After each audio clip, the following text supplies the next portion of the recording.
আপনি কোরআনে কোথাও কি দেখেছেন যে মেয়েদেরকে বোরখা পরার কথা বলা হয়েছে? বোরখা হচ্ছে আসলে একটা অ্যারাবিক পোশাক, তো that is not because of বোরখা, নো, এটা আপনাকে বুঝতে হবে। বোরখা ইসলামের ড্রেস না। বর্তমান আমাদের বাংলাদেশে একটা বিষয় নিয়ে আলোচনা চলছে, সেটা হলো নারীর চেহারা এটা কি পর্দার অন্তর্ভুক্ত কিনা, এটা ঢাকা লাগবে কিনা। চেহারা পর্দা না করলে তো পর্দাটা করবে কি সেটা বলবেন। ছাত্রদেরকে আপনি পড়াইতেছেন বসে বসে রসায়ন বিদ্যা, কথার কথা। এখন রসায়ন বিদ্যা পড়াচ্ছেন আর সামনে একদল পর্দানিসীন মেয়ে বসা, আর বললেন শোনো, আমি তোমাদের বাবার মতো, তোমরা আমার মেয়ের মতো, তোমাদের মুখ ঢাকতে হবে না। আর আমি পড়াচ্ছি কি কথার কথা, রসায়ন বিজ্ঞান। রসায়ন বিজ্ঞান বলছে নারীদের মধ্যে সৃষ্টিগতভাবে আল্লাহ একটা অ্যাসিড দিয়েছে বা অম্ল দিয়েছেন, পুরুষদের মধ্যে আল্লাহ জন্মগতভাবে একটা অ্যালকালি দিয়েছে তাদের মধ্যে। নারীদের এই অ্যাসিডিকের কারণে, অম্লের কারণে তারা টকের প্রতি বেশি আসক্ত হয়। পুরুষদের মধ্যে ওই অ্যালকালি বেশি থাকার কারণে তারা মিষ্টির প্রতি বেশি আসক্ত হয়। রসায়ন বিদ্যা প্রমাণ করে নারীর ওই অ্যাসিড আর পুরুষের অ্যালকালি উভয়ের প্রতি আকর্ষণ সৃষ্টি হয়। এটা রসায়ন বিদ্যায় শিক্ষা দিচ্ছে। আর এটা আপনি নিয়ে বলতেছেন তোমরা আমার মেয়ের মতো, আমি তোমার বাবার মতো। আর বিদ্যা বলছে না, সে তোমার মেয়ে না, তুমি তার বাবা না, তার প্রতি তোমার আকর্ষণ আছে এবং তার অন্তরেও তোমার প্রতি আকর্ষণ হতে পারে, অতএব পর্দা করা ফরজ। আপনি আকর্ষণ আছে, এটা তো আপনার বিদ্যা আপনাকে বলে দিচ্ছে। এখন কোরআন বললাম না রসায়ন বিদ্যার কথা, এটা বিদ্যা বলে দিচ্ছে। হ্যাঁ, এবার কোরআনের রসায়ন বিদ্যার কথা আছে কিনা এটা হলো কথা। সূরা ইউনূসের 101 নম্বর আয়াতে আল্লাহ বলেন উনজুরু মা ফিস সামাওয়াতি ওয়াল আরদ, আসমান জমিনের মধ্যে কি রহস্য নিহিত আছে এগুলা নিয়ে তোমরা গবেষণা করো। এটা আল্লাহ পাক রব্বুল আলামিন বলে দিয়েছেন। আলোচনাগুলা এতটুকু বুঝে থাকলে আপনারা বলেন কোরআন সুন্নাহ শুধু পর্দা করতে বলে? কোরআন সুন্নাহ কি শুধু বলছে যে নারী পুরুষের প্রতি আলাদা আকর্ষণ আছে আর পুরুষের প্রতি নারীর আকর্ষণ, এটা কোরআন সুন্নাহ শুধু বলছে না আপনার বিজ্ঞানও বলছে? এটা বুঝে থাকলে আমাদের এই কথা স্পষ্ট হয়ে গেল যে দুই জাতি একদল আরেক দলের প্রতি আকর্ষণ সৃষ্টি হওয়া এটা জন্মগতভাবে, এটা স্বভাবগতভাবে। অতএব এই বিষয়টা আমরা সকলে মেনে নিব। আমরা ইসলাম ধর্ম যারা বিশেষ করে পালন করি, চাই আমি মাদ্রাসায় পড়ি, স্কুল কলেজ ইউনিভার্সিটি যেখানে পড়ি, অন্তত এটা স্বীকার করব এক শ্রেণীর প্রতি আরেক শ্রেণীর আকর্ষণ যেহেতু আছে, এই জন্য উভয় শ্রেণীকে আল্লাহ পর্দার বিধান দিয়েছেন। সুবহানাল্লাহ। সূরা আলী ইমরানের 14 নম্বর আয়াতে আল্লাহ বলেন যুইনা লিন-নাসি হুব্বুশ শাহাওয়াতি মিনান নিসা, মানুষের জন্য মোহগ্রস্ত করা হয়েছে, সুসজ্জিত করা হয়েছে।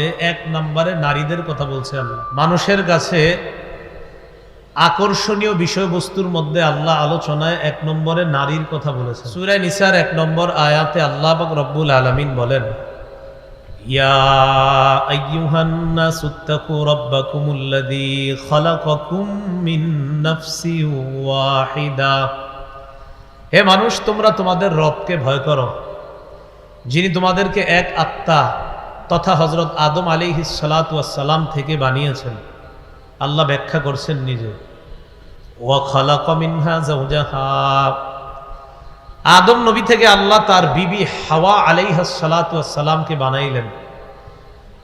ওয়া বাসসা মিনহুমা রিজালান কাসীরান ওয়া নিসাআ, আদম এবং হাওয়া তাদের উভয়ের মধ্য থেকে আল্লাহ পাক রব্বুল আলামিন অসংখ্য অগণিত নারী পুরুষ সারা পৃথিবীতে ছড়িয়ে দিয়েছেন।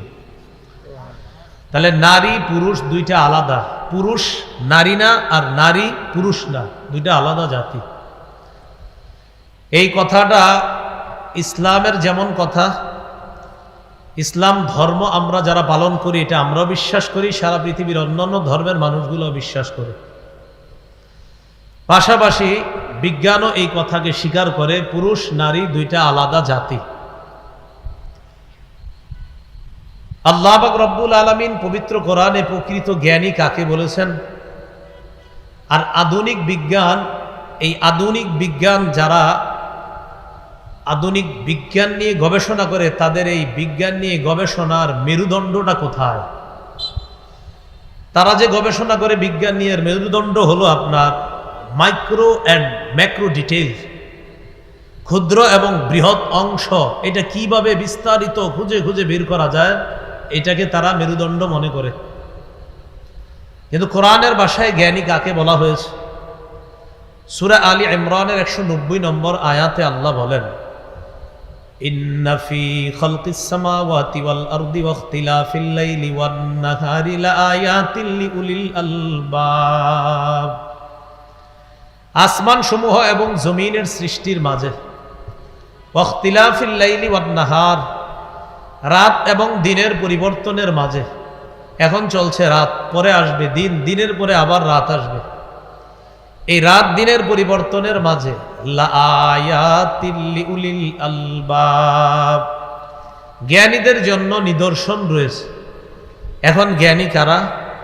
আল্লাহ বলেন, আল্লাযীনা ইয়াযকুরুনাল্লাহা কিয়ামা, জ্ঞানী হলো তারা যারা দাঁড়িয়ে আল্লাহকে স্মরণ করে, যারা দাঁড়িয়ে আল্লাহকে স্মরণ করে, আল্লাহর জিকির করে। ওয়া কুউদা, যারা বসে বসেও আল্লাহকে স্মরণ করে, আল্লাহর জিকির করে। ওয়া আলা জুনুবিহিম, যারা শুয়ে শুয়ে বালিশে মাথা লাগিয়েও আল্লাহরে স্মরণ করে।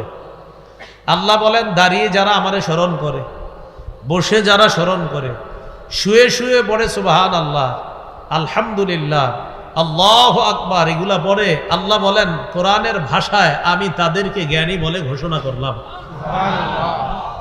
ওয়ায়াতাফাক্কারুনা ফি খালকিস সামাওয়াতি ওয়াল আরদ, আসমান জমিনের সৃষ্টি নিয়ে এই জ্ঞানী মানুষগুলা চিন্তা করে বলে, রব্বানা মা খালাকতা হাযা বাতিলা, আল্লাহ এই যে আসমান জমিন আপনি বানিয়েছেন, এগুলা একটাও আপনি অনর্থক সৃষ্টি করেননি। দাঁড়িয়ে বসে শুয়ে যারা আল্লাহর স্মরণ করে, আল্লাহর জিকির করে, আল্লাহর সৃষ্টি তথা আসমান জমিন নিয়ে গবেষণা করে আর বলে, আল্লাহ এই আসমান, এই জমিন, গাছপালা, তরুলতা আপনি কিছুই অনর্থক বানাননি। আল্লাহ বলেন আমি কোরআনে তাদেরকে জ্ঞানী বলে ঘোষণা করলাম। এটা কোরআনের ভাষায় জ্ঞানী। বিজ্ঞান কি? কোরআনের ভাষায় সূরা বাকারার 31 নম্বর আয়াত। আমরা কোন দিকে যাচ্ছি? যে বিজ্ঞানও স্বীকার করে নারী পুরুষ যে আলাদা। খুব মন দিয়ে শুনেন। সূরা বাকারার 31 নম্বর আয়াতে আল্লাহ বলেন, ওয়া আল্লামা আদামাল আসমাআ কুল্লাহা, আল্লাহ পাক রব্বুল আলামিন আদম আলাইহিস সালাতু ওয়াস সালামকে এই পৃথিবীর সকল বস্তুর নাম শিক্ষা দিয়েছেন। সুবহানাল্লাহ। বলেন তো কি বললাম? সকল বস্তু। বলেন সকল, এই বস্তু অংশটা মনে রাখেন, সকল বস্তুর নাম। কি বল? সকল বস্তুর নাম। এই আয়াতের ব্যাখ্যায় আব্দুল্লাহ ইবনে আব্বাস রাদিয়াল্লাহু তাআলা আনহুমা বলেন, এই আয়াতের উদ্দেশ্য হলো সকল বস্তু এবং বস্তুর গুণাগুণ, যাবতীয় বিষয় আল্লাহ আব্বা, প্রথম নবী, প্রথম মানুষ, আমাদের আদি পিতা আদমকে শিক্ষা দিয়েছেন। কি বললেন ইবনে আব্বাস? বস্তু এবং তার গুণাগুণ। আর বস্তুর গুণাগুণ নিয়ে গবেষণা করে যারা, এদেরকে বর্তমান যুগে এরাই এটাকে আধুনিক বিজ্ঞান বলে। বস্তুর গুণাগুণ। বলেন তো কি? বস্তুর গুণাগুণ। আধুনিক বিজ্ঞানের এটা কাজ। তো যদি বলেন এটার নাম আধুনিক বিজ্ঞান, তো বলতে হবে আল্লাহ আদম নবীকে বস্তু এবং তার গুণাগুণ, একদম যেদিন আদমরে আল্লাহ বানিয়ে দুনিয়াতে পাঠাইলেন আর আদম নবীকে আল্লাহ নবীও বানাইলেন, মানুষ বানাইলেন, এই তাকে আল্লাহ আধুনিক বিজ্ঞানও শিক্ষা দিয়ে দিয়েছেন। তাফসিরে কাশফের লেখক আল্লামা জারুল্লাহ জামখশরী রাহমাতুল্লাহি আলাইহি বলেন, আল্লামা আদামাল আসমাআ কুল্লাহা দ্বারা উদ্দেশ্য হলো বস্তু রাজি যা আছে, সমস্ত বস্তু রাজি, এই সমস্ত বস্তু রাজির বিষয়গুলা আদম নবীকে আল্লাহ শিক্ষা দিয়েছেন। আর বস্তু রাজি নিয়ে গবেষণা করা আধুনিক বিজ্ঞানের কাজ। যদি বলেন এটার নাম আধুনিক বিজ্ঞান, তো আব্বা আদমকে আল্লাহ আধুনিক বিজ্ঞান শিক্ষা দিয়েছেন। এখন দেখেন যে আধুনিক বিজ্ঞানের কিছু বিষয় আছে, সেটা হলো আপনার কি, যেমন ইসলাম ও চিকিৎসা শাস্ত্র, যেটাকে ফার্মাকোলজি বলা হয়। এই যে চিকিৎসা শাস্ত্র, যিনি ফার্মাসিস্ট, ঔষধ প্রস্তুতকারক, তিনি কি করেন? গাছ পাতা তরু লতার বৈশিষ্ট্য এবং পরিমাণ নিয়ে চিন্তা করে ওষুধটা বানায়। বৈশিষ্ট্য প্রপার্টিজ, আর হলো আপনার পরিমাণ কোয়ান্টিটিস, এই দুইটা বিষয় নিয়ে চিন্তা করে কতটুকু দিবে, কি পরিমাণ ঔষধে দিবে, এটা ফার্মাসির যিনি ওষুধ প্রস্তুতকারক তৈরি করে তিনি এটা চিন্তা করে। তো দেখি আল্লাহ কি করেন। সূরা হিজরের 21 নম্বর আয়াতে আল্লাহ বলেন, ওয়া ইম মিন শাইইন ইল্লা ইনদানা খাযাইনু ওয়া মা নুনাজ্জিলুহু ইল্লা বিকদারিম মা'লুম। সারা পৃথিবীর সব কিছুর খাজানা আমি আল্লাহর কাছে, গাছপালা, তরু লতা, চিকিৎসা বিজ্ঞানে তোমরা যা গবেষণা করে ঔষধ বানাও, কি পরিমাণ আর কি বৈশিষ্ট্য হবে, সব খাজানা আমার কাছে। এই খাজানা থেকে পরিমাণ অনুযায়ী আমি আল্লাহ নাজিল করি। তো চিকিৎসা বিজ্ঞান সেটাও বলতে হবে কোরআন থেকে নিছেন। যদি বলেন হুজুর এই যুগে আমরা বানাইছি না, কোরআন তো আল্লাহ ১৫০০ বছর আগে দিয়েছেন, তো এটা কিভাবে আপনি এখন বলেন? এরপরে আপনি বলবেন টেকনোলজি, প্রযুক্তি। প্রযুক্তি বা টেকনোলজি যেটা আমরা বলি, সেটার মধ্যে আপনার আছে ওট টেকনোলজি, কাঠ প্রযুক্তি, ইলেকট্রিক্যাল টেকনোলজি, বৈদ্যুতিক প্রযুক্তি, মেকানিক্যাল টেকনোলজি। আপনার মেকানিকরা যে কাজ টাজ করে এই প্রযুক্তিগুলা। কেন আপনি বলবেন হুজুর প্রযুক্তির কথা আছে কিনা কোরআনে? হ্যাঁ আছে, সূরা হাদীদের ২৫ নম্বর আয়াত। সুবহানাল্লাহ। আল্লাহ বলেন ওয়া আনজালনাল হাদিদা, আমি লোহা নাজিল করলাম, ফিহি বাসুন শাদীদ, লোহার মধ্যে কঠিন শক্তি, ওয়া মানাফিউ লিন-নাস, আর মানুষের জন্য বহু কল্যাণ আমি আল্লাহ রেখে দিয়েছি। কিসের মাঝে? লোহার মাঝে। আচ্ছা, এবার স্টিল টেকনোলজি, যেটা ইস্পাত প্রযুক্তি। সারা পৃথিবীতে বর্তমানে তারা এগিয়ে যারা ইস্পাত প্রযুক্তিকে কাজে লাগাচ্ছে, এটা স্টিল টেকনোলজি। আল্লাহ পাক রব্বুল আলামিন সূরা সাবার মধ্যে বলেন ওয়া আল্লানা লাহুল হাদিদ, আমি দাউদ আলাইহিস সালাতু ওয়াস সালামের জন্য লোহাকে নরম করে দিলাম, এমন নরম করে দিলাম।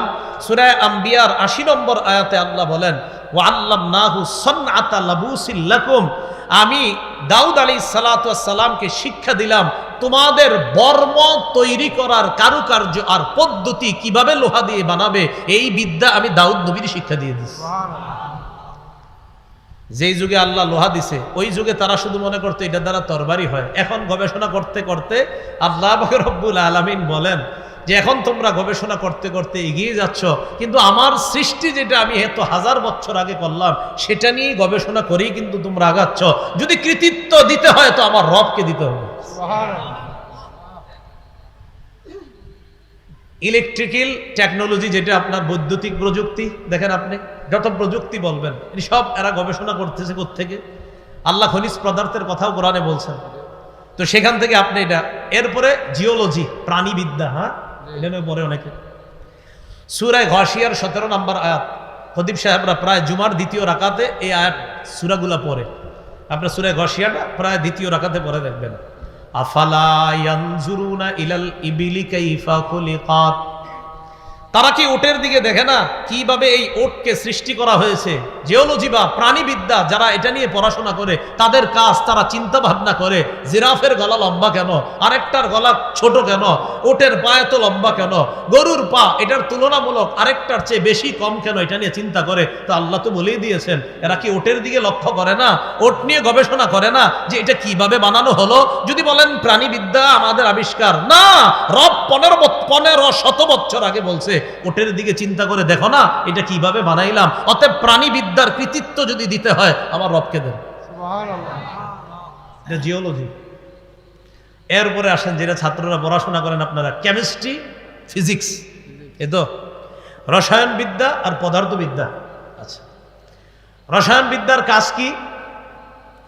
সকল বস্তুর অংশ ও উপাদানের কার্যকারিতা সম্পর্কে জ্ঞান লাভ করা, উপলব্ধি লাভ করা। ফিজিক্সের কাজ কি? কোন বস্তুর কার্যকর শক্তির সুশৃঙ্খল অধ্যয়ন করা, এটা ফিজিক্সে আপনারা এটা করেন। যাই হোক, তো রসায়ন যেটা কেমিস্ট্রির কাজ কারবার, এই রসায়ন বিদ্যা এটা নিয়ে যদি আমরা গবেষণা করেন, এখন ছাত্রদেরকে আপনি পড়াইতেছেন বসে বসে রসায়ন বিদ্যা, কথার কথা। এখন রসায়ন বিদ্যা পড়াচ্ছেন আর সামনে একদল পর্দানিসীন মেয়ে বসা, আর বললেন শোনো আমি তোমাদের বাবার মতো, তোমরা আমার মেয়ের মতো, তোমাদের মুখ ঢাকতে হবে না। আর আমি পড়াচ্ছি কি? কথার কথা, রসায়ন বিজ্ঞান। রসায়ন বিজ্ঞান বলছে নারীদের মধ্যে সৃষ্টিগতভাবে আল্লাহ একটা অ্যাসিড দিয়েছে বা অম্ল দিয়েছেন, পুরুষদের মধ্যে আল্লাহ জন্মগতভাবে একটা অ্যালকালি দিয়েছে তাদের মধ্যে। নারীদের এই অ্যাসিডিকের কারণে, অম্লের কারণে তারা টকের প্রতি বেশি আসক্ত হয়। পুরুষদের মধ্যে ওই অ্যালকালি বেশি থাকার কারণে তারা মিষ্টির প্রতি বেশি আসক্ত হয়। রসায়নবিদ্যা প্রমাণ করে নারীর ওই অ্যাসিড আর পুরুষের অ্যালকালি উভয়ের প্রতি আকর্ষণ সৃষ্টি হয়। এটা রসায়নবিদ্যায় শিক্ষা দিচ্ছে। আর এটা আপনি নিয়ে বলতেছেন তোমরা আমার মেয়ের মতো, আমি তোমার বাবার মতো। আর বিদ্যা বলছে না, সে তোমার মেয়ে না, তুমি তার বাবা না, তার প্রতি তোমার আকর্ষণ আছে এবং তার অন্তরেও তোমার প্রতি আকর্ষণ হতে পারে, অতএব পর্দা করা ফরজ। তো আপনি পড়াচ্ছেন রসায়ন বিদ্যা, সেটা আপনাকে বলছে দুইজনের আলাদা আকর্ষণ আছে। তো আপনি আকর্ষণ আছে, এটা তো আপনার বিদ্যা আপনাকে বলে দিচ্ছে। এখন কোরআন বললাম না রসায়ন বিদ্যার কথা, এটা বিদ্যা বলে দিচ্ছে। হ্যাঁ, এবার কোরআনে রসায়ন বিদ্যার কথা আছে কিনা এটা হলো কথা। সূরা ইউনূসের 101 নম্বর আয়াতে আল্লাহ বলেন, উনজুরু মা ফিস সামাওয়াতি ওয়াল আরদ, আসমান জমিনের মধ্যে কি রহস্য নিহিত আছে এগুলা নিয়ে তোমরা গবেষণা করো। এটা আল্লাহ পাক রব্বুল আলামিন বলে দিয়েছেন। আলোচনাগুলা এতটুকু বুঝে থাকলে আপনারা বলেন, কোরআন সুন্নাহ শুধু পর্দা করতে বলে? কোরআন সুন্নাহ কি শুধু বলছে যে নারী পুরুষের প্রতি আলাদা আকর্ষণ আছে আর পুরুষের প্রতি নারীর আকর্ষণ, এটা কোরআন সুন্নাহ শুধু বলছে না আপনার বিজ্ঞানও বলছে? এটা বুঝে থাকলে আমাদের এই কথা স্পষ্ট হয়ে গেল যে দুই জাতি একদল আরেক দলের প্রতি আকর্ষণ সৃষ্টি হওয়া এটা জন্মগতভাবে, এটা স্বভাবগতভাবে। অতএব এই বিষয়টা আমরা সকলে মেনে নিব। আমরা ইসলাম ধর্ম যারা বিশেষ করে পালন করি, চাই আমি মাদ্রাসায় পড়ি, স্কুল কলেজ ইউনিভার্সিটি যেখানে পড়ি, অন্তত এটা স্বীকার করব এক শ্রেণীর প্রতি আরেক শ্রেণীর আকর্ষণ যেহেতু আছে, এই জন্য উভয় শ্রেণীকে আল্লাহ পর্দার বিধান দিয়েছেন। সুবহানাল্লাহ। এখন কোরআন কি বলে দেখি আমরা। সূরা আহজাবের 36 নম্বর আয়াতে আল্লাহ বলেন, ওয়ামা কানা লিমুমিনিন ওয়ালা মুমিনাতিন ইযা কাদাল্লাহু ওয়া রাসূলুহু আমরান আইয়াকুনা লাহুমুল খিয়ারাতু মিন আমরিহিম। কোন মুমিন পুরুষ আর কোন মুমিনা নারীর জন্য উচিত না আল্লাহ আর তার রাসূল কোন সিদ্ধান্ত দেওয়ার পর তাদের এটা গ্রহণ করা না করার ইচ্ছাধিকার থাকাটা উচিত না। আবার বলছি, আল্লাহ সিদ্ধান্ত দিছে, নবী দিছে, কোনো মুমিন নারী পুরুষের জন্য এই স্বাধীনতা নাই আমি এটা গ্রহণ করতেও পারি নাও পারি না। মুমিন নারী পুরুষ আল্লাহ আর তার নবীর সিদ্ধান্ত গ্রহণ করতেই হবে। ইচ্ছাধিকার নেই যে আমার ইচ্ছা আমি কি করব না করব না। না, যদি বলেন আমি ইমানদার, যদি বলেন আমি ইমানদার পুরুষ, আমি ইমানদার নারী, আল্লাহ বলছেন তাহলে তুমি এই অধিকার নাই, আমি ফায়সালা দিয়েছি, আমার নবী সিদ্ধান্ত দিয়েছে, আর তুমি বলবা আমি গ্রহণ করতেও পারি নাও করতে পারি। আল্লাহ কয় না, এই স্বাধীনতা নাই। আমার সিদ্ধান্ত আর আমার হাবিবের সিদ্ধান্ত, যদি ইমানদার হও তোমাকে মেনে নিতে হবে। এটা বলবেন, এটা সূরা আহজাবের 36। এবার সূরা আহজাবের 33 নম্বর আয়াতে আল্লাহ কি বলেন দেখেন, ওয়াকারনা ফি বুয়ুতিকুন্না ওয়ালা তাবাররাজনা তাবাররুজাল জাহিলিয়াতিল উলা। নবীর বিবিদের মাধ্যমে সারা পৃথিবীর নারীদেরকে, একটু সবাই মন দিয়ে শুনেন, আমাদের ছাত্র সমাজ যারা আছেন স্কুল কলেজেরও আপনারা মন দিয়ে শুনেন, আশা করি বিষয়গুলো ভবিষ্যতে আপনাদের সমস্যা হবে না। একটু মন দিয়ে শুনেন। নবীর বিবিদের মাধ্যমে সারা পৃথিবীর নারীদেরকে আল্লাহ বলছেন করনা, অবস্থান করো, ফি বুয়ুতিকুন্না, তোমাদের ঘরে, ওয়ালা তাবাররাজনা তাবাররুজাল জাহিলিয়াতিল উলা, প্রাক জাহিলি যুগের নারীদের মতো তোমরা অশ্লীল ভাবে রাস্তায় বের হবে না। এই সিদ্ধান্তটা আল্লাহর। কার বলেন? আল্লাহ। তাহলে মুমিন নারীদেরকে আল্লাহ একটা সিদ্ধান্ত দিচ্ছেন, তোমরা ঘরে থাকবা, জাহিলি যুগের নারীদের মতো তোমরা রাস্তায় বের হবে না, এটা আল্লাহ সিদ্ধান্ত দিলেন। এমন কথা হলো আমাদের মা বোনরা তো প্রয়োজনে বাহিরে যাবে, পাসপোর্ট, আইডেন্টি কার্ড, জন্ম নিবন্ধন, উমরা, হজ, এটার জন্য তারা বাহিরে যেতে হবে। তো বাহিরে যাওয়ার সময় আল্লাহ বলছে জাহিলি যুগের মতো যাবে না। হ্যাঁ, তাহলে কিভাবে যাবে? জাহিলি যুগের মতো আল্লাহ বের হইতে নিষেধ করছে। এখন প্রশ্ন, হুজুর তাহলে কিভাবে যাবে? এই জবাব আল্লাহ সূরা নিসা, সূরা আহজাবের 59 নম্বর আয়াতে দিচ্ছেন। আল্লাহ বলেন, ইয়া আইয়ুহান নাবিয়্যু কুল লিআজওয়াজিকা ওয়া বানাতিকা ওয়া নিসাইল মুমিনিনা ইউদনিনা আলাইহিন্না মিন জালাবিবিহিন্না।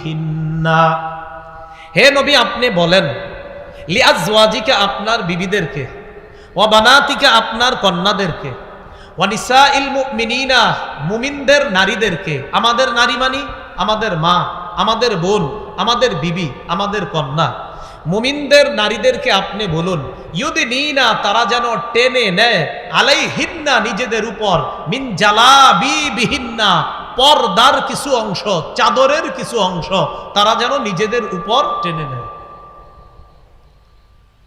তো আল্লাহ পাক রব্বুল আলামিন বললেন, নবী আপনি বলেন আপনার বিবিদেরকে, আপনার কন্যাদেরকে, মুমিনদের নারীদেরকে তারা যেন চাদরের কিছু অংশ নিজেদের উপর টেনে নেয়। খুব মন দিয়ে বুঝেন, চাদরের কিছু অংশ নিজেদের উপর টেনে নেয়, এর দ্বারা কি উদ্দেশ্য? আব্দুল্লাহ ইবনে আব্বাস রাদিয়াল্লাহু তাআলা আনহুমা বলেন, আমার আল্লাহু নিসাআল মুমিনিনা ইযা খারাজনা মিন বুয়ুতিহিন্না ফি হাজা আই ইউগাত্তিনা উজুহাহুন্না মিন ফাওকি রুউসিহিন্না বিল জালাবিব।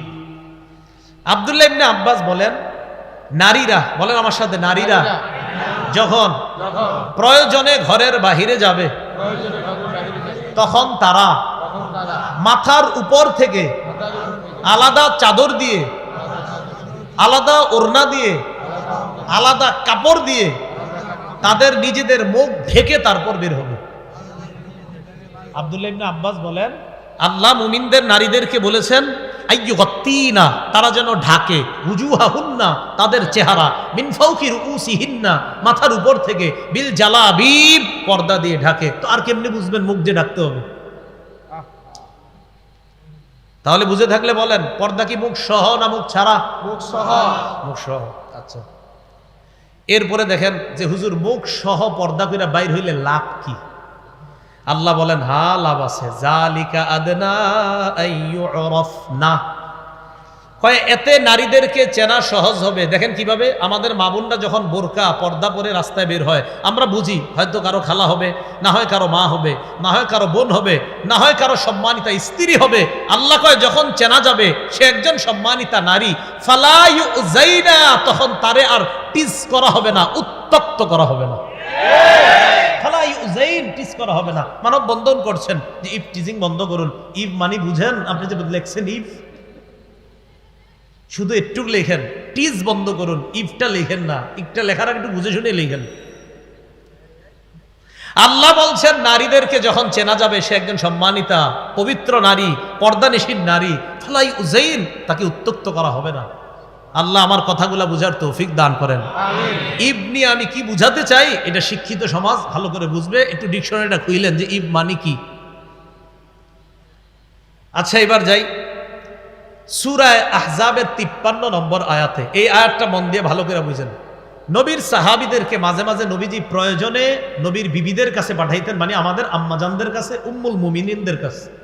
যাও তোমার ওই আম্মাজানের কাছে গিয়ে বলবা ওই জিনিসটা প্রয়োজন, দিতে বলবা। তো বিবিরা ঘরের ভিতরে আছে। আল্লাহ বলেন, ওয়াইদা সাআলতুমুহুন্না মাতাআন ফাসআলুহুন্না মিন ওয়ারাই হিজাব, তোমরা যখন তাদের কাছে প্রয়োজনীয় কিছু চাও পর্দার আড়াল থেকে চাও। এখন আপনাদের দৃষ্টিতে কি পর্দা এটা যে আম্মাজানরা ভিতরে আছে আর মাথাটা এনে বের করে রাখছে? কন্যাকা, হ্যাঁ? আল্লাহ বলছেন সাহাবায়ে কেরামদেরকে, তোমরা যখন কিছু চাও পর্দার আড়াল থেকে চাও। তার মানে কি আম্মাজানরা পর্দার ভিতরে, শরীরটা আর মুখটা বাহিরে? তো কেন এই সহজ বিষয়টা কেন বুঝেন না? যখন প্রয়োজনীয় কিছু চাও ফাসআলুহুন্না, চাও তাদের থেকে, মিন ওয়ারাই হিজাব, পর্দার আড়াল থেকে চাও। আল্লাহ কয় এতে কি হবে যদি পর্দার এপাশ থেকে চাও?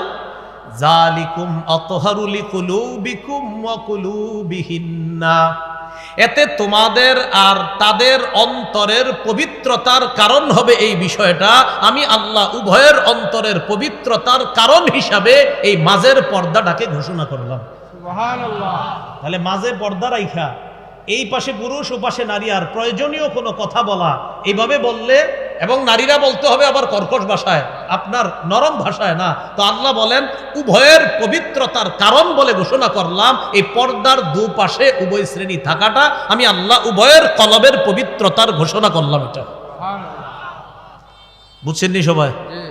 আচ্ছা, সূরা নূরের 31 নম্বর আয়াত দেখি এবার আল্লাহ কি বলেন দেখেন। আল্লাহ পাক রব্বুল আলামিন বলেন ওয়াকুল্লিল মুমিনাতি ইয়াগদুদনা মিন আবসারিহিন্না, নবী আপনি মুমিন নারীদেরকে বলেন তারা যেন দৃষ্টি নিচে রাখে।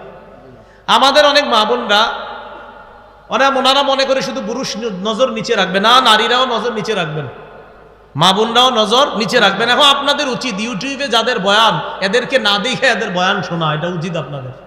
এটা আবার হঠাৎ কি বললাম? উচিত হলো মোবাইলটা আলাদা রাখে আপনারা বয়ান শোনা। না হয় যদি কোনো মা বোন কমেন্ট করে হুজুরের ঠোঁটটা আজকে সুন্দর, হুজুরের চেহারাটা সুন্দর লাগতেছে, মানে কি? হ্যাঁ, এটার মানে কি? এই কমেন্টের মানে কি? হুজুরের পাঞ্জাবিটা আজকে সুন্দর, ওনার চেহারাটা আজকে খুব ভালো লাগতেছে, এই কমেন্টের মানে কি? এই জন্য উচিত মা বোনদের আপনারা ভিডিও অন্য জায়গায় রাইখা এরপরে বয়ানটা শোনা, এটা উচিত। আল্লাহ বলছেন নারীদেরকে বলেন তারাও যেন তাদের দৃষ্টি নিচে রাখে। রাসূল সাল্লাল্লাহু আলাইহি সাল্লাম তার দুই বিবি নিয়ে বসা, উম্মে সালামা আর মাইমুনা রাদিয়াল্লাহু তাআলা আনহুমা। ইতিমধ্যে রাসূলের অন্ধ সাহাবী আসছে আব্দুল্লাহ ইবনে উম্মে মাকতুম রাদিয়াল্লাহু তাআলা, যিনি নবীজির মুয়াজ্জিন ছিলেন। নবীজির বিখ্যাত মুয়াজ্জিনের নাম কি? বেলাল। আরেকজন ছিলেন আব্দুল্লাহ ইবনে উম্মে মাকতুম রাদিয়াল্লাহু তাআলা। এই আব্দুল্লাহ ইবনে উম্মে মাকতুম ওই সাহাবী, নবী যখন উহুদের যুদ্ধে গিয়েছিলেন আব্দুল্লাহ ইবনে উম্মে মাকতুমকে মসজিদে নববীর ইমাম বানায়া গেছেন। এই অন্ধ সাহাবী আসার পর নবীর দুই বিবি বসা। নবীজি কয় কি ব্যাপার, পর্দা করো? হুজুর উনি তো অন্ধ। নবীজি কয় আফা আমিয়া ওয়ানে আনতুমা, তোমরা দুইজন অন্ধ? আফা আমিয়া ওয়ানে আনতুমা, তোমরা দুইজন অন্ধ? আলাস্তুমা তুবসিরানিহি, তোমরা দুইজন কি দেখো না? তাহলে অন্ধ সাহাবী তো নারীদেরকে দেখছে না, নবী কয় তোমরা দেখছো না, এতে বোঝা যায় নারীরাও নজর নিচে রাখবে। এরপরে আল্লাহ বলেন ওয়াহফাজনা ফুরুজাহুন্না, তারা যেন তাদের লজ্জাস্থান হেফাজত করে। ওয়ালা ইউবদিনা জিনাতাহুন্না, তারা যেন তাদের সৌন্দর্য প্রদর্শন না করে। ইল্লা মা যহারা মিনহা, অটোমেটিক যা প্রদর্শন হয়ে যায় সেটা ভিন্ন কথা, এটার ব্যাখ্যা আবার ভুল বুঝলে হবে না। আব্দুল্লাহ ইবনে মাসউদ রাদিয়াল্লাহু তাআলা আন ইল্লা মা যহারা মিনহার ব্যাখ্যা করেছেন, নারীরা আলাদা পর্দা করার পর পর্দার নিচে যেই কাপড়টা থাকবে এটা যদি অজান্তে বের হয়ে যায় তাহলে সমস্যা নেই, এটা বলছেন উনি। আর আরেকদল মুফাসসিরিনে কেরাম বলছেন ইল্লামা যহারা, এমনিতেই যদি বের হয়। কথার কথা, একটা মা বোন পর্দা করা, বাতাসে হঠাৎ কোনো কারণে তার শরীরের কোনো অঙ্গ অজান্তে প্রকাশ পেয়ে গেল আর সাথে সাথে পর্দা করলো, এটাতে সমস্যা হবে না, এটা উদ্দেশ্য। অনেকে এটা তারা ডাইরেক্ট বলতে চায়, না চেহারা খোলা রাখা যাবে। চেহারা খোলা রাখলে ছেলে বিয়ে করাইতে গেলে আবার মায়ার চেহারা দেখেন কেন? আর হ্যাঁ, চা স্টলের কোনায় দেখাই দিবেন, এই মায়াটা পছন্দ হইলে কও বিয়ে করাই দিস, আলাদা বাড়িতে যান কেন? কি ঠিক হাদিস আসতেছে, এটাই যে সঠিক, এটাও আসবে। মুসনাদে আহমদের হাদিস আসবে 5 নম্বর খন্ড 424 নম্বর পৃষ্ঠা। অপেক্ষা থাকেন, শেষে বলতিস। রাসূলুল্লাহ সাল্লাল্লাহু আলাইহি সাল্লামের বিবিদেরকেও বললেন নজর নিচে রাখতে। আবার আল্লাহ পাক রব্বুল আলামিন বললেন যা প্রকাশ পায় তা ছাড়া অন্য কোনো সৌন্দর্য প্রকাশ না করা। ইবনে মাসউদ কয় এটার দ্বারা উদ্দেশ্য পর্দার নিচে যে আরেকটা কাপড় থাকে এটা যদি অজান্তে প্রকাশ পায় সমস্যা নাই। আরেকদল মুফাসসিরিনে কেরাম বলেন অজান্তে যদি কোনো অংশ প্রকাশ পেয়ে যায় সাথে সাথে ঢেকে নেয় তাহলে এটা কোনো সমস্যা নেই, এটা উদ্দেশ্য। এরপরে আল্লাহ সূরা নূরের 31 নম্বর আয়াতের আরেক অংশে বলেন ওয়ালিয়াদরিবনা বিখুমুরিহিন্না আলা জুয়ুবিহিন্না, অর্থ তারা যেন মাথার ওড়না দিয়ে তাদের গ্রীবা এবং বক্ষ ঢেকে নেয়। তারা যেন মাথার ওড়না দিয়ে তাদের গ্রীবাদেশ বক্ষদেশ ঢেকে নেয়। এই আয়াতের ব্যাখ্যায় আম্মাজান আয়েশা সিদ্দিকা রাদিয়াল্লাহু তাআলা আনহা কি বলেন দেখেন। আচ্ছা, আম্মাজান আয়েশা সিদ্দিকা তিনি একজন কি নারী, তিনি কি ব্যাখ্যা করেন দেখেন। সহিহ বুখারী হাদিস নাম্বার 4758 নম্বর হাদিস। মোট হাদিস সংখ্যা হবে 7563টা।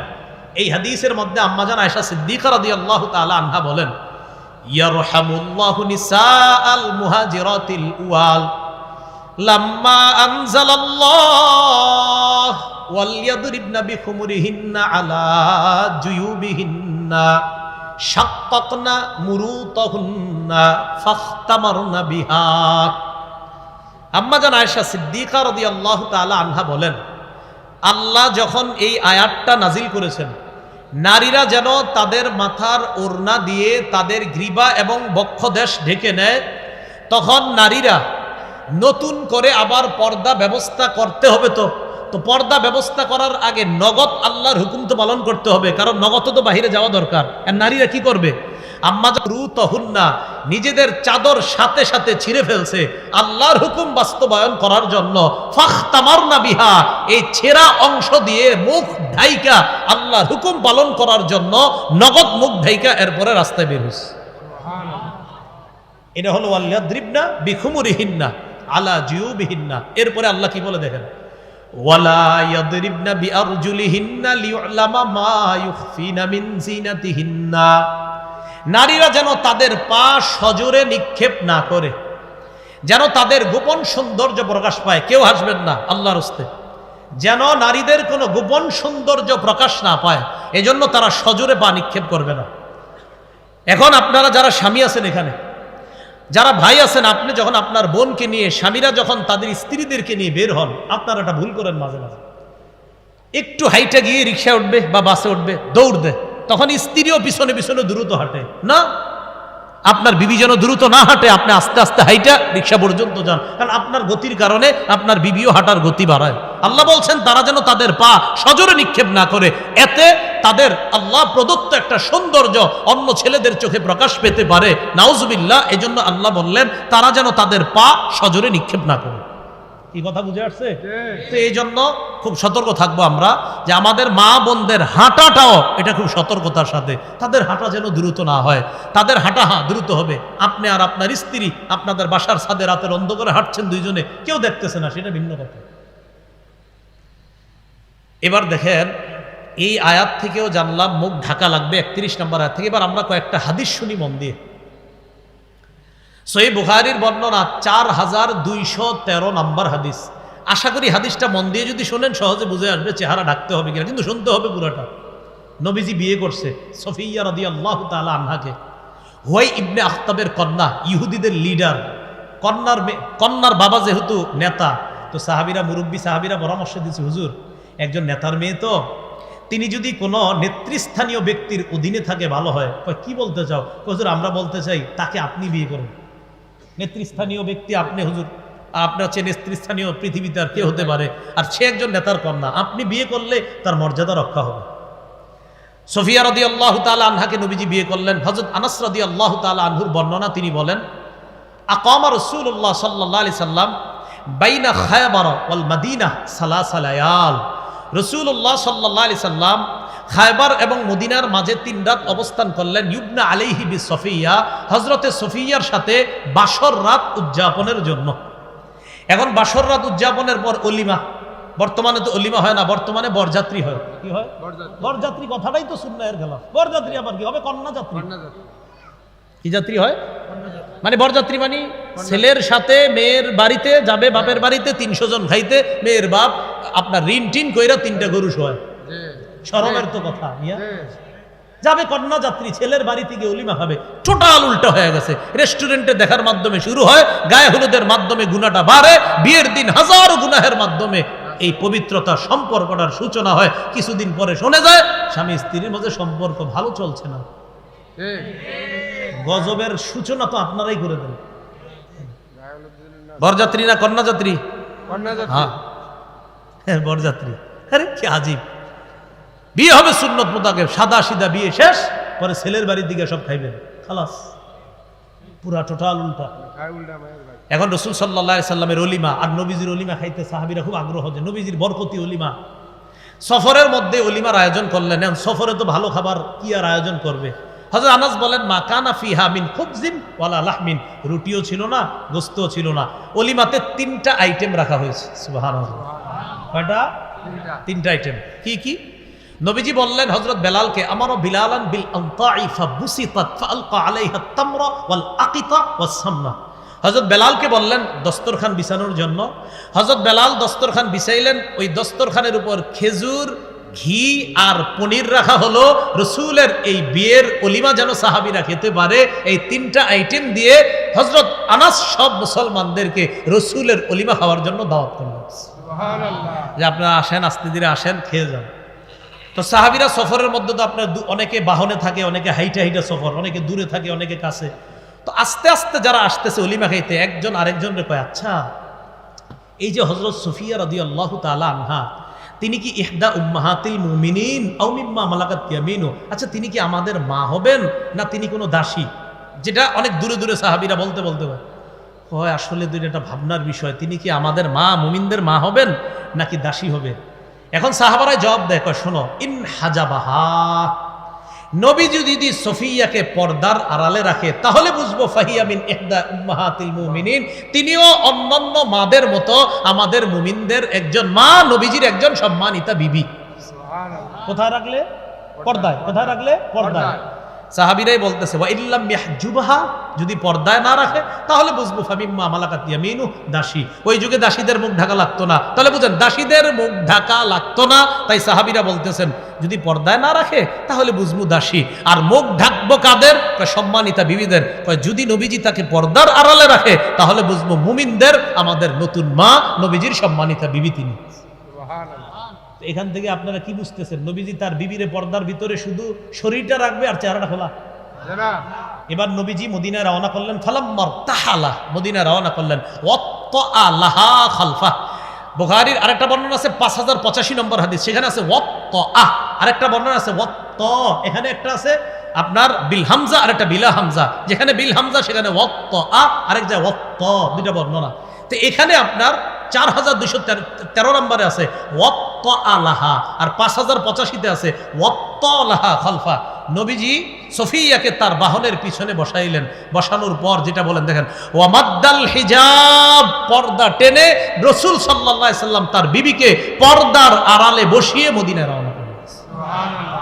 সাহাবীরা বুঝলেন তিনি আমাদের মা। সুবহানাল্লাহ। তাহলে কেমনে বুঝলেন? রাসূল তার বিবিরে পর্দার আড়ালে নেওয়ার পর বুঝলেন তিনি আমাদের মা।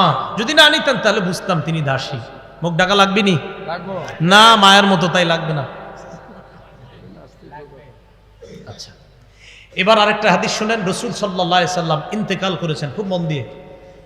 আলেম ছাড়া অন্যদের মধ্যে কেউ বলেন তো রাসূল কোন বিবির ঘরে ইন্তেকাল করছে? আলেম ছাড়া অন্য কেউ? মাশাআল্লাহ। আগে কে কইছে? মাশাআল্লাহ। ও, এটা মনে হয় শুনছে কোনো জায়গায় ওয়াজে। আচ্ছা ঠিক আছে, ঠিক আছে, যাক যাক, না না ঠিক আছে, আচ্ছা ঠিক আছে, না হাসি আমরা, আল্লাহ বরকত দান করুন। ঠিক আছে, যাক। আম্মাজান আয়েশা রাদিয়াল্লাহু তাআলা আনহার ঘরে রাসূল সাল্লাল্লাহু আলাইহি সাল্লাম ইন্তেকাল করছেন।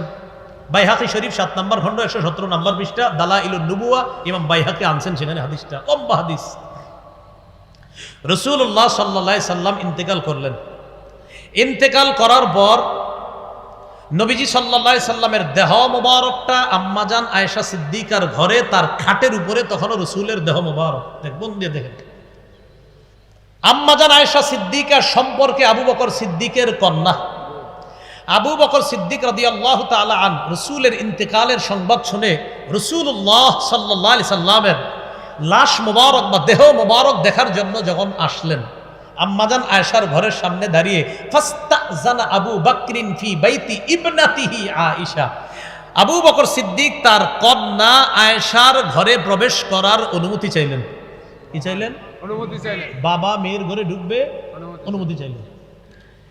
অনুমতি কেন চাইলেন? খুব মন দিয়ে বুঝলে আপনারা সহজে বুঝবেন এবং অন্যদেরকে জবাব দিতে পারবেন। আবু বকর সিদ্দিককে আম্মাজান একটু পরে বললেন, জি আব্বা এখন আসতে পারেন, অনুমতি আছে। আবু বকর সিদ্দিক যখন ঢুকলেন, ওয়ান নিসা ও হাওলা, নবীর অন্য বিবিরাও নবীর দেহ মোবারকের পাশে ছিলেন। আবু বকর সিদ্দিক ঢুকার আগেই ফাস্তাতারনা মিন আবি বকরিন, সব বিবিরা পর্দার আড়ালে চলে গেলেন, নিজেদেরকে ঢেকে নিলেন। ইল্লা মা কানা মিন আয়েশা, আয়েশা নিজের চেহারা ঢাকলেন না। কেন? অন্য বিবি নবীদের যেই অন্য বিবিগণ, তাদের সাথে আবু বকর সিদ্দিকের পর্দা ফরজ, তাই মুখ ঢেকে নিলেন। আম্মাজান আয়েশা আবু বকর সিদ্দিকের কন্যা, তাই মুখ ঢাকেননি। সুবহানাল্লাহ। এই মুখ পর্দা নি? জি। আরে মুখ পর্দা নি? তো নবীর বিবিগণ উম্মতের কি হয়? মা। তো আবু বকর সিদ্দিক রাদিয়াল্লাহু তাআলা আনহুর মারা কেন পর্দা করলেন? কি বুঝলেন? আবু বকর সিদ্দিক রাদিয়াল্লাহু তাআলা মারা পর্দা করলেন না? আরে ওয়াজওয়াজুহু উম্মাহাতুহুম, তাহলে ওয়াজওয়াজুহু উম্মাহাতু, তাহলে নবীজির বিবিগণ আমাদের মা, আবু বকর সিদ্দিকেরও মা। তো আবু বকর সিদ্দিক রাদিয়াল্লাহু তাআলা আনহুর মাগণ তার থেকে পর্দা করলেন, নবীর বিবি আয়েশা ছাড়া। কথা হলো আবু বকর সিদ্দিকের মা, হ্যাঁ এই মা এমন মা না যেই মার সাথে পর্দা করা যাবে না। এই জন্য মনে রাখবেন যে আমি শিক্ষক তোমার বাবার মতো, অমুকে তোমার ভাইয়ের মতো, অমুকে তোমার উকিল বাবার মতো, অমুকে তোমার ধর্ম বাবার মতো। হ্যাঁ, উকিল বাপ উকিল, ধর্ম বাপ ধর্ম, আধ্যাত্মিক পিতা আধ্যাত্মিক, আপন বাপ আপন, অন্য বাপ, সব পর্দা ফরজ। অন্য বাপের কাছে কি বলস পর্দা ফেলা কি কয় তা আমি তোমার আব্বার মতো পর্দা ফেলা না না এইভাবে না বলা বুঝবে ইনশাল্লাহ বুঝবে দেখবেন বুঝে ফিরে আসবে আশা করি। এখন আবু বকর সিদ্দিক রাদিয়াল্লাহু তাআলা আনহুর সাথে পর্দা করলেন সব বিবিগণ, আম্মাজান আয়েশা ছাড়া। সহজ বিষয়, আম্মাজান আয়েশা কন্যা তাই পর্দা করেননি, অন্যরা নবীর বিবি তাই পর্দা করেছেন, সহজ হিসাব। এবার বুখারীর আরেকটা বর্ণনা শোনেন, 4141 নম্বর হাদিস। সংখ্যাটা সহজে মনে রাখতে পারবেন, 4141 কত হয়? 4141। দেখেন এরকমই হয়, 4141 4141। মোট হাদিস সংখ্যা হবে 7563 ফাতুল বারী অনুযায়ী। এই হাদিসের মধ্যে আসছে আম্মাজান আয়েশা সিদ্দিকা রাদিয়াল্লাহু তাআলা আনহার বর্ণনা, লম্বা হাদিস। আম্মা জানের ব্যাপারে মুনাফিকরা একটা মিথ্যা অপবাদ দিছিল, বলেন নাউজুবিল্লাহ, যে ব্যাপারে আল্লাহ কোরআনে 10টা আয়াত নাজিল করছেন। তো আম্মাজান বলেন, আমি সফরের মধ্যে যখন আমার হার হারিয়ে ফেললাম, আমার হার তালাশ করতে গিয়ে আমি যখন হারটা পাইলাম, পাওয়ার পর আইসা দেখি কাফেলার লোকগুলা নাই, চলে গেছে। আমি টেনশনে আছি, কি করবো এখন, বৈশা রইছি একা একা, আশেপাশে কেউ নাই। আমি চিন্তা করলাম, আমারে যখন নবীজি খুঁজা না পাবে তখন কাউরে পাঠাবে আমারে নেওয়ার জন্য। ইতিমধ্যে নবীর এক সাহাবী নাম সফওয়ান ইবনুল মুআত্তাল রাদিয়াল্লাহু তাআলা, তিনি ছিলেন ওই সফর থেকে আরো দূরে, কাফেলা থেকে। তো তিনি আস্তে আস্তে বাহন নিয়ে কাফেলারে ধরা তার কাছে ব্যাপার না, এই জন্য আস্তে আস্তে দেরি করে রওনা করছেন। তো দেখেন আম্মাজান এই জায়গায় আছে, কথার কথা। তো সফওয়ান আরো পিছন থেকে আস্তে আস্তে যখন এই দিক দিয়ে যাবে, হঠাৎ তাকায়া দেখে একজন মানুষের মতো ছায়া দেখা যায়। আম্মাজান আয়েশা বলেন, সফওয়ান ফাআতানি, আমার দিকে আসছে। ও আরাফানি হিনা রাআনি, সফওয়ান আমারে দেখেই চিনতে পারছে আমি আয়েশা। প্রশ্ন, হুজুর আয়েশারে কেমনে চিনলো সফওয়ান? আম্মাজান আয়েশা কি পর্দা করে নাই? কথার কথা। আম্মাজানও জানে যে কিছু মানুষ যে প্রশ্ন উঠাইবেন আপনারা, এটা আম্মাজান জানতেন, তাই সাথে সাথে জবাবও দিছে, শোনো, ওয়াকাদ কানা ইয়ারানি ক্বাবলা আইয়ুদরাবা আলাইয়াল হিজাব। সফওয়ান আমারে দেখছিল পর্দার বিধান নাজিলের আগে, তাই ওই সময় আমারে চিনতো আমি যে আয়েশা। আজকে দেখা চিনছে কেমনে? তোমরা মনে করো না যে পর্দার বিধান নাজিলের পরে সফওয়ান আমারে দেখছে, এমন না। পর্দার বিধান নাজিলের আগে দেখে আমারে চিনতো আমি যে আয়েশা, তাই আজকে দেখেই চিনতে পারছে আমি আয়েশা। আর আমি আয়েশা কি করছি জানো? যেই মাত্র সফওয়ান পড়ছে ইন্না লিল্লাহি ওয়া ইন্না ইলাইহি রাজিউন, আমি জাগ্রত হয়ে যখন সফওয়ানকে দেখলাম, খুব দেখেন কি কয় আম্মাজান, খাম্মারতু, একটু সবাই শিখেন না, বলেন খাম্মারতু ওয়াজহি বিল জিলবাব, বলেন খাম্মারতু ওয়াজহি বিল জিলবাব, বলেন আমার সাথে, আমি আমার চেহারা চাদর দ্বারা, ওড়না দ্বারা, পর্দা দ্বারা সাথে সাথে ঢেকে ফেললাম। চেহারা ডাকছে কেন? আম্মাজান আয়েশা না মা? চেহারা ডাকছে কেন? হ্যাঁ, তাহলে কি বোঝা যায়? চেহারা সহ পর্দা না ছাড়া? চেহারা সহ। খাম্মারতু ওয়াজহি বিল জিলবাব, মনে রাখবেন খালি, খাম্মারতু ওয়াজহি বিল জিলবাব, আমি সাথে সাথে আমার চেহারা পর্দা দ্বারা ঢেকে ফেললাম, কারণ চেহারাও পর্দার। আর চেহারা পর্দা না করলে তো পর্দাটা করবে কি, সেটা বলবেন। আচ্ছা, এবার আরেকটা হাদিস শুনেন, মুসনাদে আহমদ 1784 নম্বর হাদিস। আব্বাস রাদিয়াল্লাহু তাআলা আনহুর বর্ণনা, তিনি বলেন, দাখালতু আলা রাসূলিল্লাহি সাল্লাল্লাহু আলাইহি ওয়াসাল্লাম ওয়া ইনদাহু নিসাউহু ফাস্তাতারনা মিন্নি ইল্লা মাইমুনা। আব্বাস রাদিয়াল্লাহু তাআলা আনহু বলেন, আমি আল্লাহর রাসূলের কাছে গেলাম, আমার ভাতিজা মুহাম্মদ সাল্লাল্লাহু আলাইহি সাল্লামের কাছে গেলাম। যাওয়ার পর তখন আমার ভাতিজার সামনে তার সব বিবিরা ছিল। যেই মাত্র আমি গেলাম, যাওয়ার পর ফাস্তাতারনা মিন্নি, সবাই আমার থেকে পর্দা করলো, ইল্লা মাইমুনা, তার বিবি মাইমুনা পর্দা করে নাই। কেন? মাইমুনা আমার দুধ সম্পর্ক হয়, এই জন্য আমার সাথে পর্দা করে নাই। সহজ বিষয়, আমার সাথে মাইমুনার পর্দা লাগে নাই, তাই করে নাই। অন্যদের পর্দা ফরজ ছিল, সবাই পর্দা করছে। আচ্ছা, এবার আসেন আবু দাউদ শরীফের 2057 নম্বর হাদিস। আম্মাজান আয়েশা সিদ্দিকা কি বলে, মজার হাদিস, দেখেন কি বলে, দাখালা আলাইয়া আফলাহ ইবনু আবিল কুআইস, আমার কাছে আফলাহ নামে এক ব্যক্তি আসছে। আম্মাজান আয়েশা বলেন, আমার ঘরে অপরিচিত একজন মানুষ ঢুকার সাথে সাথে ফাস্তাতারতু মিনহু, আমি সাথে সাথে পর্দার আড়ালে চলে গেলাম, নিজেরে পর্দার ভিতর নিলাম। পর্দার উপাস থেকে ওই আফলাহ বলে, আতাস্তাতিরিনা মিন্নি ওয়া আনা আম্মুক, আয়েশা তুমি আমার থেকে পর্দা করছো কেন? আমি তো তোমার চাচা, আমি তোমার চাচা, তুমি আমার সাথে পর্দা করো কেন? আম্মাজান আয়েশা ভিতর থেকে বললেন, মিন আইনা, আমনে আবার কেমনে চাচা হন আমার? আমি তো কোনোদিন দেখিনি আপনারে, বুঝলেন? আফলাহ জবাব দিলেন, আরদাআতকি ইমরাআতু আখি, আমার ভাইয়ের বিবি তোমাকে দুধ পান করিয়েছে, সেই হিসাবে আমার ভাবি তোমার দুধ মা, আমার ভাই তোমার দুধ বাবা, আমি তোমার দুধ চাচা। আল্লাহ জানি বুঝছিনি, আমার ভাইয়ের বউ তোমারে দুধ পান করাইছে, সেই হিসাবে আমার ভাইয়ের বিবি তোমার দুধ মা, ভাই দুধ বাবা, আমি দুধ চাচা। আম্মাজান আয়েশা একটা জবাব দিয়েছে, তিনি তখনও মাসালাটা জানতেন না, এই জন্য জবাব দিয়েছে কি, কইন্নামা আরদাআতনিল মারআ ওয়ালাম ইউরদি'নির রাজুল, আমারে দুধ খাওয়াইছে মহিলা, পুরুষ তো না। আম্মাজান এটা বললেন। ফাদাখালা আলাইয়া রাসূলুল্লাহ সাল্লাল্লাহু আলাইহি সাল্লাম, ইতিমধ্যে রাসূল সাল্লাল্লাহু আলাইহি সাল্লাম ঘরে আসছে। আসার পরে ফাহাদ্দাসতুহু, আমি নবীজির পুরো বিষয়টা বললাম, হুজুর এক লোক আয়েশা কয় নাকি আমার চাচা, আমি পর্দা করব না সাথে। তখন নবীজি বলে, আয়েশা ইন্নাহু আম্মুকি, হ্যাঁ আসলে তোমার চাচা। ফাল্লালি জালে কি, সে তোমার দুধ চাচা হয়, এটা কোনো সমস্যা না আয়েশা, আসলে সে তোমার চাচা। তো আম্মাজান বলছেন, ও আচ্ছা, মা ইয়াহরুমু মিনান নাসাব ইয়াহরুমু মিনার রিদা মা ইয়াহরুমু মিনান নাসাব, আপনার বংশীয় কারণে যাদের সাথে আপনার পর্দা করা লাগে না, দুধের সম্পর্কের কারণেও তাদের সাথে পর্দা করা লাগে না। তো নবীজি বললেন, হ্যাঁ আয়েশা, সে তোমার চাচা। এই হাদিস বলা পুরাটা উদ্দেশ্য না, আমার উদ্দেশ্য শুধু এটা, অপরিচিত লোকটা দেখা আম্মাজান পর্দার আড়ালে কেন গেলেন? ফরজ নি তো আম্মাজান পর্দার আড়ালে গিয়ে মুখটা বাইরে রাখছে নাকি পুরা শরীর ভিতরে? পর্দা কি মুখ সাহা না মুখ সহ? আল্লাহ জানে বুঝছে কিনা, আলেম সারা অন্যরা বুঝছেন নি, আল্লাহ বুঝার তৌফিক দান করেন।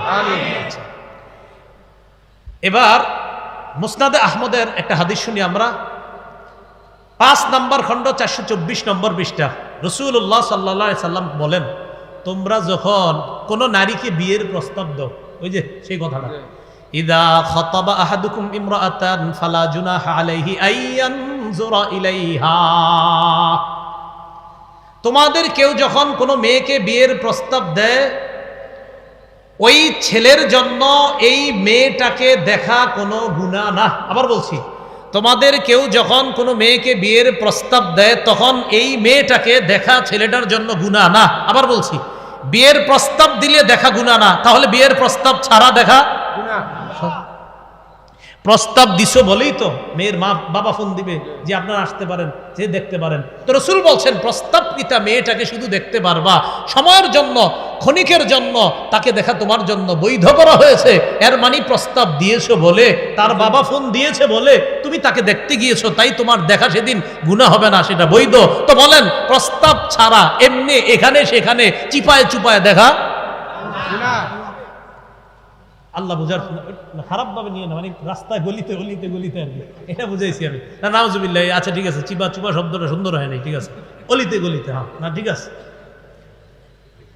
এখন আরেকটা হাদিস শুনি আমরা, সহিহ বুখারীর বর্ণনা 4328 নম্বর হাদিস। এই হাদিসটাও মন দিয়ে শুনবেন, হাদিসের সামান্য অংশে আমাদের মূল দলিল আসবে, কিন্তু হাদিসটা বড় চমৎকার, মন দিয়ে শুনবেন। আমার নবীর সব কথাই চমৎকার।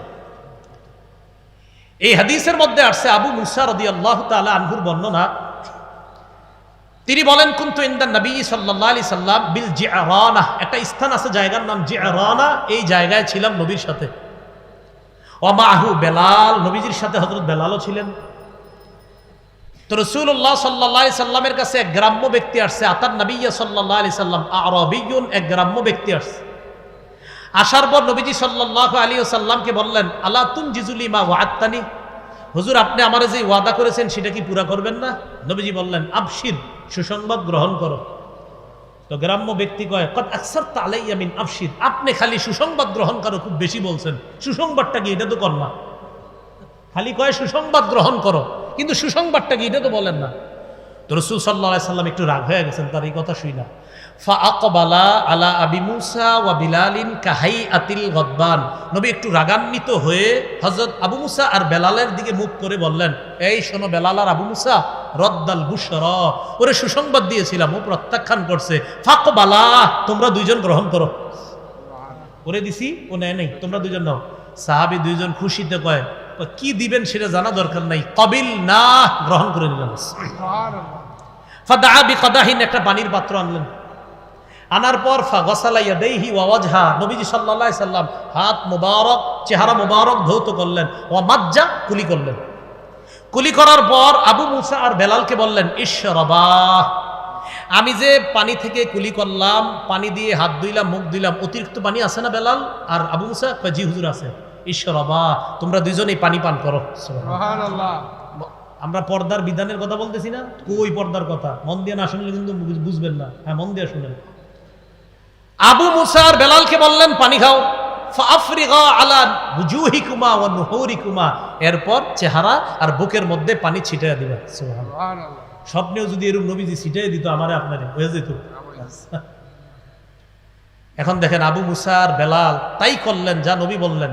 ফানাদাতহু উম্মু সালমা মিন ওয়ারাইস সিত্র, পর্দার আড়াল থেকে হঠাৎ উম্মে সালমা রাদিয়াল্লাহু তাআলা আনহা ডাক দিছে। কোত্থেকে বলেন? কোত্থেকে ডাক দিয়ে কয়, বেলাল, আবু মুসা, আফজিলালি উম্মিকুমা, নবীর বরকতটা তোমরা দুইজনেই শুধু খায়ও না, তোমাদের এই মায়ের জন্য রেখে দিও। সুবহানাল্লাহ। এটা বলা আমার পুরোটা উদ্দেশ্য না। আমার উদ্দেশ্য হলো সন্তানের মতো দুই সাহাবীকে নবীর বিবি মায়ের মতো আম্মাজান উম্মে সালমা ডাক দিছে পর্দার বাহির থেকে না আড়াল থেকে। চেহারা পর্দা করা লাগবে নি? লাগবে। আর কেমনি বুঝাম? আচ্ছা, এবার আরেকটা হাদিস শুনুন, আবু দাউদ শরীফের। উম্মে খাল্লাদ রাসূলুল্লাহ সাল্লাল্লাহু আলাইহি সাল্লামের কাছে আসছে। আসার পর নবীজিকে তার সন্তানের ব্যাপারে বলতেছে, হুজুর আমার সন্তান নিহত হয়েছে, তার ব্যাপারে জানতে আসছি। ওয়াহিয়া মুনতাকিবা, তার মুখের মধ্যে নেকাব লাগানো। সাহাবীরা কয়, তুমি এই মুহূর্তেও নেকাব লাগাইছো? তোমার সেন্স ঠিক আছে, মাথা ঠিক আছে? তাসআলিনা আন ইবনিকি ওয়া আনতি মুনতাকিবা, তুমি সন্তানের ব্যাপারে জিজ্ঞাসা করছো, তোমার সন্তান নিহত হয়েছে আর তোমার মুখে নেকি? নারী কি জবাব দেয় দেখেন, কয় সন্তানের উপর বিপদ এসেছে, সন্তান নিহত হয়েছে, আমার লজ্জা, আমার হায়া, আমার অশ্লীলতা এই পরিমাণ হয় নাই, আমি এত পরিমাণ বেহা হই নাই, আমি এত পরিমাণ নির্লজ্জ হই নাই যে আমার সেন্স ঠিক থাকবে না, আমার মুখে নেকাব থাকবে না। বিপদ আসছে সন্তানের উপর, আমার হায়ার উপরে তো কোনো বিপদ আসে নাই। বিপদ সন্তানের উপর আসছে, আমার লজ্জা, আমার হায়ার উপরে তো কোনো বিপদ আসে নাই, আমি চেহারা খুলবো কেন? আর আমাদের এই যুগে সন্তান মারা গেলে আজরাইল আমার ছেলেটারে দেখছে আর কাউরে দেখে নাই। নাউজুবিল্লাহ, হারাম, এটা স্পষ্ট হারাম। আল্লাহ কথাগুলো বোঝার তৌফিক দান করেন। শেষ কথা বলেন, চেহারা ঢাকা লাগবে কিনা? পুরুষ নারীর চেহারার দিকে তাকাইলে আকর্ষণ হতে পারে কিনা? এটা কি কোরআন সুন্নাহ শুধু বলছে না বিজ্ঞানও বলে? আল্লাহ আমাদের সকলকে আজকে যে কথাগুলো বললাম শুনলাম, চেহারা পর্দার অন্তর্ভুক্ত।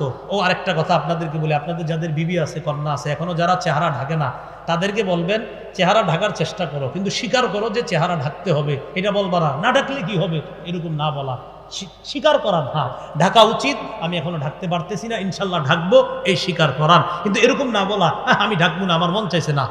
ঢাকতে হবে, পর্দা ফরজ বিধান, মুখ ঢাকা এটা ফরজ বিধান। আল্লাহ আমাদেরকে বুঝার তৌফিক দান করেন। সুবহানাল্লাহি ওয়া বিহামদিহি, সুবহানাকাল্লাহুম্মা ওয়া বিহামদিকা, আশহাদু আল্লা ইলাহা ইল্লা আনতা, আস্তাগফিরুকা ওয়া আতুবু ইলাইক।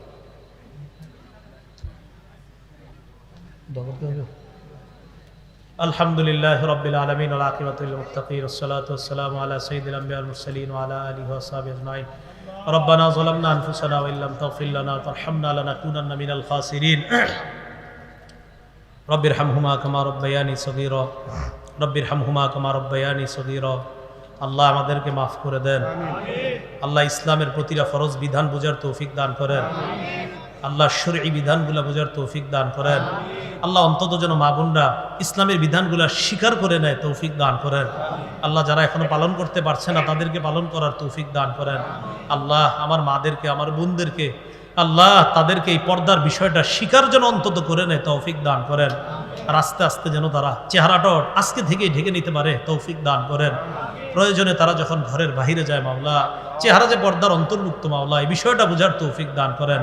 আল্লাহ যেইভাবে বুঝাইলে মা বোনরা বুঝতো, স্বামীরা বুঝতো, বাবারা বুঝতো, আমি ওইভাবে বুঝাইতে পারি নাই। আমি অনেক চেষ্টা করছি আল্লাহ, বাকি আমি যতটুকু চেষ্টা করছি মাওলা আপনি পরিপূর্ণতা দিয়ে দিলেই হয়ে যায়। আল্লাহ মেহেরবানি করে সকলকে আপনি পরিপূর্ণ বুঝার তৌফিক দান করেন।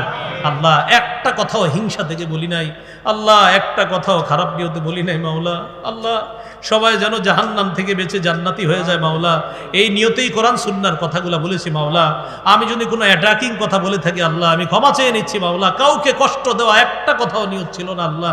মেহেরবানি করে সবগুলা কথা যেন আমরা গ্রহণ করতে পারি, তৌফিক দান করেন। আল্লাহ আমাদেরকে আপনি কবুল করেন। আল্লাহ আমাদেরকে আপনি কবুল করেন। তারতিরুল কোরআন মাদ্রাসাকে আপনি কবুল করেন। আল্লাহ প্রত্যেকটা ছাত্র তারা যেন তার তিলের সাথে কোরআনকে খুব সুন্দরভাবে পড়তে পারে তৌফিক দান করেন। এই ছাত্রগুলাকে আল্লাহ আপনি যখন জান্নাতে বলবেন ওরাত্তিল খামা কুনতা তুরাত্তিল, মাবুদ তাদের প্রত্যেককে আপনি মুরাত্তিল বানায়া দেন মাওলা। আল্লাহ আমাদের দোয়া আপনি কবুল করেন, আল্লাহ আমাদের দোয়া আপনি কবুল করেন। আল্লাহ আপনার কাছে একটা বিশেষ আবদার, এই ডেমরা আজকে আমি যাদের সামনে বসলাম, যারা আমার সামনে বসছে, কত আলেম আছে, কত সাদা দাড়িওয়ালা, কালো দাড়িওয়ালা, যুবক ছোট বড় আছে মাওলা। আল্লাহ আপনার কাছে আবদার সবার সাথে আবার জান্নাতে দেখা করায়া দিয়েন। এই আরজিটা আপনি কবুল করে নেন আল্লাহ। যাদের হালাল রিজিকের প্রয়োজন ব্যবস্থা করে দেন আল্লাহ, হালাল কর্মসংস্থানের ব্যবস্থা করে দেন, যারা অভাবী অভাব দূর করে দেন আল্লাহ। আমার যে ভাইগুলার চাকরি দরকার হালাল চাকরির ব্যবস্থা করে দেন আল্লাহ। যারা চাকরি নিয়ে পেরেশানিতে আছে তাদের হালাল রুজির ব্যবস্থা করে দেন বাবুদ। অনেক ভাই আছে আল্লাহ যারা ঈশা চুপি চুপি বলে হুজুর হারাম অনেক চাকরি পাই তাই করতেছি না, আল্লাহর কাছে দোয়া করেন যেন হালাল চাকরি পেয়ে যাই আল্লাহ। তখন অনেক কষ্ট হয়, এই মানুষগুলো হালাল পথে চলতে চায় মাওলা। প্রত্যেকটা মুসলমানকে হালাল কর্মসংস্থানের ব্যবস্থা করে দিয়েন আল্লাহ। প্রত্যেকটা শিক্ষিত যুবক যারা এখন বেকার তাদেরকে হালাল কর্মসংস্থানের ব্যবস্থা করে দেন আল্লাহ। আমাদের দোয়া আপনি কবুল করেন আল্লাহ। মাদ্রাসার উস্তাদ ছাত্র সকলকে কবুল করেন। মাদ্রাসার অনেক বড় সুন্দর একটা ভবনের ব্যবস্থা করে দিয়েন। রব্বানা তাকাব্বাল মিন্না ইন্নাকা আনতাস সামিউল আলিম ওয়া তুব আলাইনা ইন্নাকা আনতাত তাওয়াবুর রহিম। আজকে যারা দান করেছে আল্লাহ তাদের দান, অর্থ, শ্রম, পরামর্শ, মেহনতকে আপনি কবুল করেন। এই মাহফিল আয়োজন করতে গিয়ে যারা ঘাম ঝরিয়েছে মাওলা, মুনতাজিমিন সহ সকলকে আপনি কবুল করে নেন। সভাপতি, কমিটি বৃন্দ যারা আছে, যুবক যারা আছে, এলাকার যারা আয়োজনের সাথে জড়িত সকলকে কবুল করে নেন। আল্লাহুম্মা সাল্লি ওয়া সাল্লিম ওয়া বারিক আলা মুহাম্মদ। আল্লাহ আমার মতো এই মুহূর্তে যারা কোরআন সুন্নাহর প্রচারে বিভিন্ন জায়গায় আছে তারা এখন গন্তব্যে রওনা করবে, সবাইকে সহি সালেমে নিরাপদে তারা যেন আপন গন্তব্যে বুঝতে পারে তৌফিক দান করেন। রব্বানা তাকাব্বাল মিন্না ইন্নাকা আনতাস সামিউল আলিম ওয়া তুব আলাইনা ইন্নাকা আনতাত তাওয়াবুর রহিম। ওয়া সাল্লাল্লাহু তাআলা আলা খাইরি খালকিহি মুহাম্মদ ওয়া আলা আলিহি ওয়া আসহাবিহি আজমাইন। ربنا ظلمنا أنفسنا وإن لم تغفر لنا وترحمنا لنكونن من الخاسرين. ربنا لا تزغ قلوبنا بعد إذ هديتنا وهب لنا من لدنك رحمة إنك أنت الوهاب. سبحان ربك رب العزة عما يصفون وسلام على المرسلين والحمد لله رب العالمين. آمين.